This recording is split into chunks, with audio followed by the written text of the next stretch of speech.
Hej, Anne J. Nu skal I i gang med at lave en genre- eller auteur-præsentation. I har selv valgt, hvilken genre eller auteur I gerne vil præsentere. Præsentationsformen bliver PowerPoint. Det kan være Microsofts, Googles eller Prezi eller en anden PowerPoint-præsentationsform. Det vælger I selv. Der er en række minimumskrav til præsentationen. Der skal være en slide med definition af den genre, der arbejdes med eller præsenteres. Og hvis det er Nolan, ja, så skal der være en oversigt over hans auteurtræk. Så skal der også være en slide, når vi snakker om genre-præsentationer, hvor centrale film inden for genren nævnes. Der må også godt være nævnes relevante instruktører inden for genren. Og hvis man arbejder med Nolan, ja, så bliver det Nolans filmværk eller anden relevant information, såsom om hans film klarer sig godt box office, hvad det koster at producere, eller anden information, som gruppen finder relevant at præsentere. Så skal der være minimum 8 slides, gerne flere.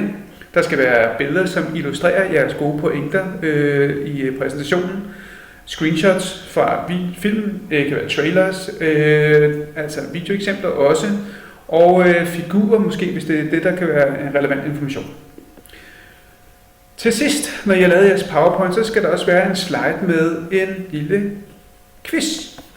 Og den lille quiz, den kan I jo vælge at lave på old school vis. Det er, hvis I ikke har arbejdet så hurtigt igen, så gør man det på old school vis og skriver en slide. Men fordi er der hurtige, og som kan give en god udfordring, så er der det, der hedder Socrative.com, hvor man kan lave online quizzes, og de er ret hurtige, og fordelen ved dem er, at vi kan se, hvordan I klarer i klassen med at besvare spørgsmål.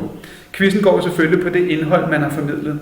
Har man fået det hele med som tilhører eller seer. Når I er færdige med jeres PowerPoint-præsentation, så skal I lave en screencast. Og en screencast, det er det, som I sidder og kigger på nu, eller lytter til. En, hvor man formidler mundtligt det, der bliver vist på skærmen. Og det gøres lynhurtigt faktisk, meget ukompliceret. Man skal ind og downloade programmet på Screencast-O-Matic, som jeg har her. Og så er det altså bare at gå i gang. Når I er færdige med at screencast, så uploader I den på YouTube, og det link, der kommer der, det ligger I selvfølgelig ind på Facebook-gruppen, så vi andre har adgang til jeres spændende præsentation. Det var opgaven. God arbejdslyst, og hvis der er spørgsmål, så kommer I selvfølgelig bare og stiller spørgsmål.